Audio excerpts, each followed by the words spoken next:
저렇게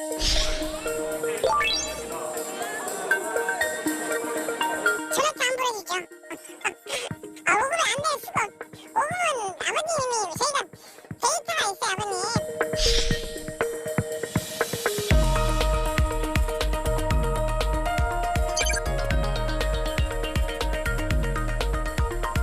검사할 때 양손을 주머니에다 집어넣고 중간중간에 한 번씩 자기 허벅지를 꼬집으라고.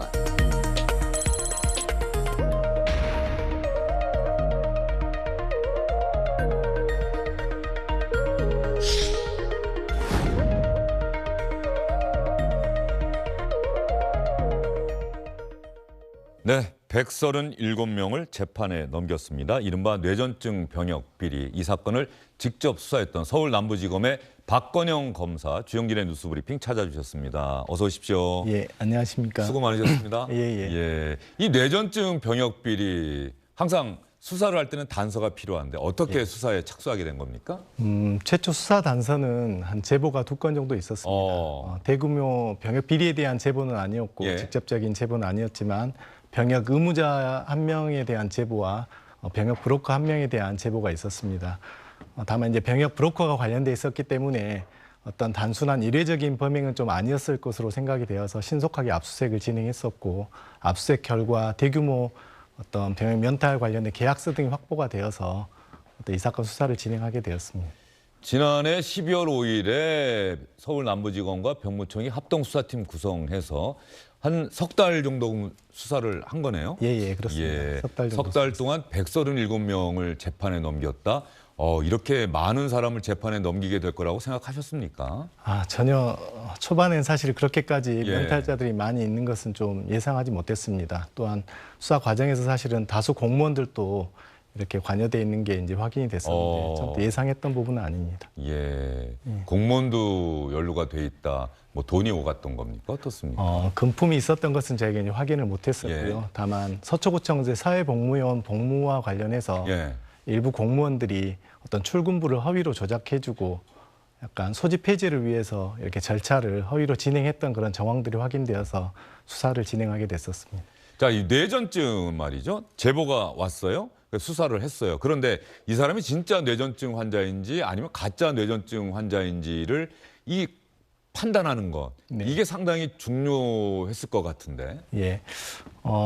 사실 이제 저희가 뭐 의료 전문가는 아니기 때문에 수사 과정을 통해서 이제 확인된 사실관계에 따르면 실제로 이제 20, 30대 최초 뇌전증이 발병할률은 한 10만 명 중에 20명 정도에 불과한 것 같습니다. 확률이 상당히 없다. 예, 100분율로 따지면 한 0.02% 정도 예. 되는데 사실 이 사건 면탈자들은 거의 전부가 사실 이제 병역 의무 기간에 딱 맞춰서 병역 브로커를 만나고 그때부터 최초 뇌전증이 이제 발병을 한 것처럼 이렇게 가장을 해서 허위로 병면 진단서를 발급받았던 것으로 확인됩니다. 실제로 저희 이제 수사 대상자 중에도 정상적인 이제 뇌전증 환자가 있었는데 네. 그 환자들은 어떤 병역 의무 기간하고 상관없이 아주 오래전부터 실제로 뇌전증 치료를 받았던 것으로 확인되어서 혐의 없음 처분을 했었던 사례가 있습니다. 자, 군대를 가기 싫어서 이렇게 어떤 방법을 쓸까 그랬는데 이번에 제가 기사를 보면서 깜짝 놀랐던 게 뭐 포털 사이트를 보면 뭐 뇌전증, 병역 이렇게 치면은 이게 나온다면서요. 예, 그렇습니다. 전 그게 정말 깜짝 놀랐어요.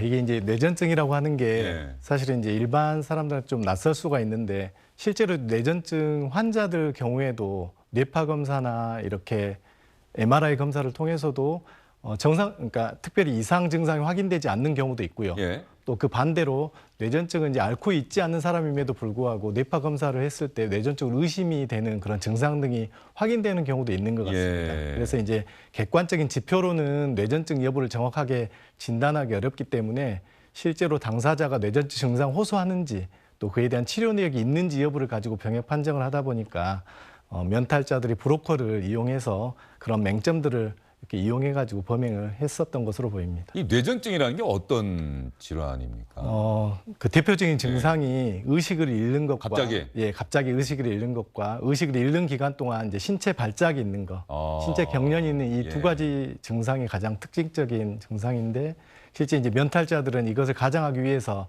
주로 가족 등 주변 인물들을 좀 내세워서 허위로 증언하게 하고. 예, 증언하게 하고 그랬기 때문에 이제 진료 의사들이 결국 속아 넘어갈 수밖에 없었던 것이 아닌가 생각됩니다. 이 뇌전증 병역 비리 브로커는 그런 군대를 가고 싶어하지 않는 그런 젊은이들의 그런 마음을 이용을 해서 돈을 받고 예, 그렇습니다. 수법을 알려주고 그런 겁니까? 의사를 소개해주고? 예, 그렇습니다. 예. 의사를 소개해주는 부분까지는 아니지만 예. 이제 이 브로커들이 실제로 인터넷 카페를 운영하면서 병역 상담소를 운영을 했습니다. 그렇게 해서 이제 불특정 다수의 그런 면탈자들을 모집을 했고요. 면탈자를 모집하면 상당히 이제 그에게 돈을 받고 그에 따라서 각 면탈자들 상황에 맞춰서 119에 허위 신고를 하거나 아니면 이제 병원 진료를 받을 때 허위 목격자를 내세울 수 있는 그런 여러 가지 구체적인 시나리오를 맞춤형으로 제공을 하고 이제 면탈자들은 브로커를 계속적으로 이렇게 조력을 받으면서 병원으로부터 허위 진단서를 그렇게 받고 그런 식으로 범행이 진행되었었습니다. 자, 병역 비리 브로커 지금 그 과정이 화면에 나오고 있는데요.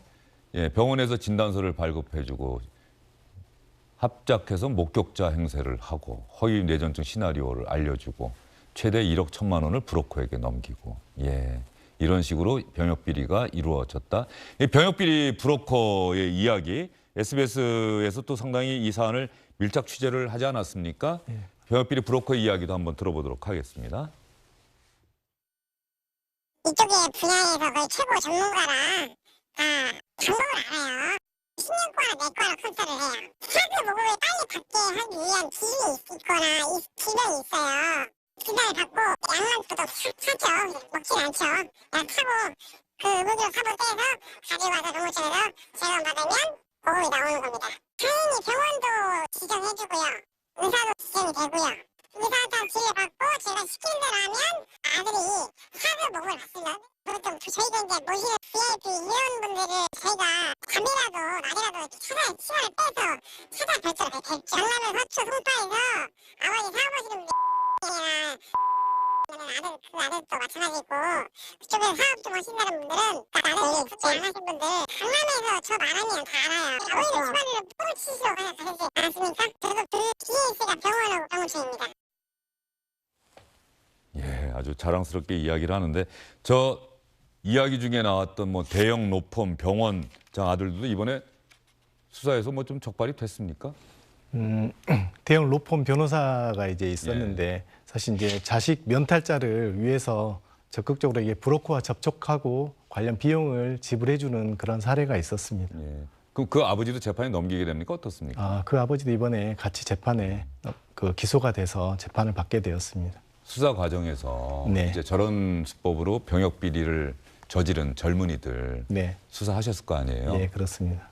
다들 뭐 뒤늦은 참여의 눈물을 흘립니까? 어떻습니까?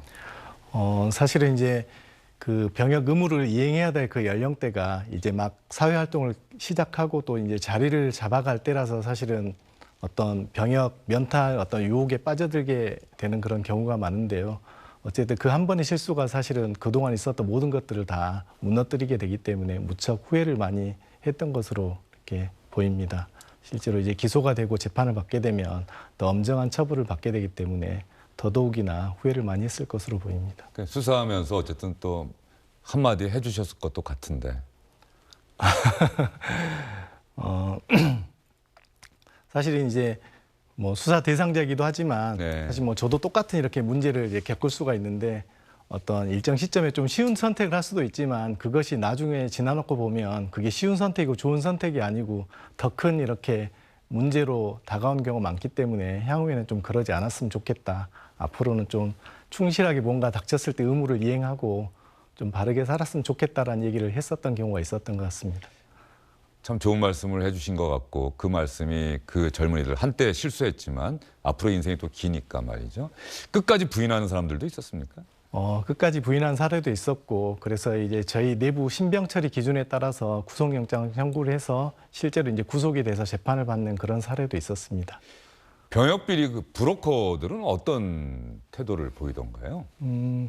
사실 수사 초기에 신속하게 압수수색이 진행이 됐었습니다. 네. 신속하게 압수수색이 돼서 관련 객관적 자료들이 다 확보가 됐고 또 다수의 그런 면탈자들과 주고받았던 그런 문자 메시지 등 객관적 자료들이 다수 확보가 됐었기 때문에 어떤 수사가 시작되었을 때 더 이상 혐의를 좀 부인하기는 어려웠었던 그런 상황이었었습니다. 병역비리 브로커가 사용하던 휴대전화라든가 뭐 노트북이라든가 네네. 이런 것들을 아주 정광석화처럼 압수수색하면서 확보했기 때문에 예, 그렇습니다. 브로커들이 혐의를 부인하기가 상당히 어려웠다. 예, 그렇습니다. 자, 이번 사건 수사하시면서 앞으로도 또 이런 일이 이게 병역비리가 처음 있는 일도 아니었잖아요. 네, 얼마든지 앞으로도 또 일어날 수 있는 일이고 뭐 아주 오래전에는 뭐 체중을 살을 많이 빼게 해서 또 군대를 안 가게 해준다든가 병역비리 수법도 계속 시간이 흘러가면서 좀 달라지는 양상을 보이는데 우리 시청자분들에게 또 앞으로도 이런 이런 유혹에 빠질 수도 있는 또 그런 젊은이들도 있을 것 같은데 수사 검사로서 꼭 당부의 말씀 한마디 해주신다면요. 사실 이제 병역 비리 문제는 어떤 학교 비리와 관련해서 입시 비리와 관련해서 우리 사회의 어떤 공정과 통합을 해치는 가장 심각한 범죄 중에 하나로 생각됩니다. 네. 또 그렇기 때문에 모든 병역 의무자들이 사실은 어떠한 경우라도 충실하게 병역 의무를 이행한다고 하는 그런 사회적 공감대가 너무 중요한 것 같고, 또한 저희 이제 사회 구성원들 상호 간에도 누구라도 다 병역 의무를 충실히 이행한다고 하는 그 신뢰가 지켜지는 것이 무엇보다 중요하다고 생각합니다. 그렇기 때문에 이제 수사기관 입장에서는 당연히 어떤 병역 비리나 병역 그런 면탈 범행을 했을 경우에는 언제든지 적발될 수 있다는 그런 경고를 반드시 사회적으로 이렇게 주는 것이 필요하다고 생각하고, 그러기 위해서도 엄정한 법 집행이 필요하다고 생각합니다. 예. 뭐 수사팀으로서 또 이제 그런 고민 때문에 적극적으로 열심히 수사를 했었고요. 저 역시 이제 수사검사 한 사람으로서 향후에도 이런 엄정한 법 집행을 위해서 열심히 수사를 할 거다라는 말씀을 이 자리에 드리고 싶습니다. 예, 우리 시청자 여러분 화면에 보이실지 모르겠습니다만 이 수사검사가 너무 얼마나 애를 많이 쓰는지 지금 눈이 좀 붉게 충혈되어 있는데 상당히 얼마나 이번 수사가 힘들었는지. 그런데 이번 병역비리 수사가 그야말로 우리 국민들이 상당히 중요하게 생각하는 공정이라고 하는 가치, 그 가치를 실현하기 위해서 꼭 필요했던 수사다라는 평가를 받을 것 같습니다. 감사합니다. 정말 수고 많으셨고 앞으로 재판 과정에도 계속 그 유죄를 또 받아내기 위해서는 재판까지 계속 신경을 쓰셔야겠네요. 책임에 상응하는 처벌이 이루어질 수 있도록 충실하게 공소유지를 하도록 하겠습니다. 알겠습니다. 오늘 말씀 잘 들었습니다. 안녕하십니까, 주영진입니다. 더 많은 뉴스와 라이브 이벤트를 보고 싶으시다면 화면 오른쪽을 눌러서 구독해 주시기 바랍니다. 저희 SBS 앱을 다운로드 받으시면 뉴스 속보 알림도 받아보실 수 있습니다. 텔레비전으로도 SBS 뉴스, 유튜브로도 SBS 뉴스 잊지 마시기 바랍니다.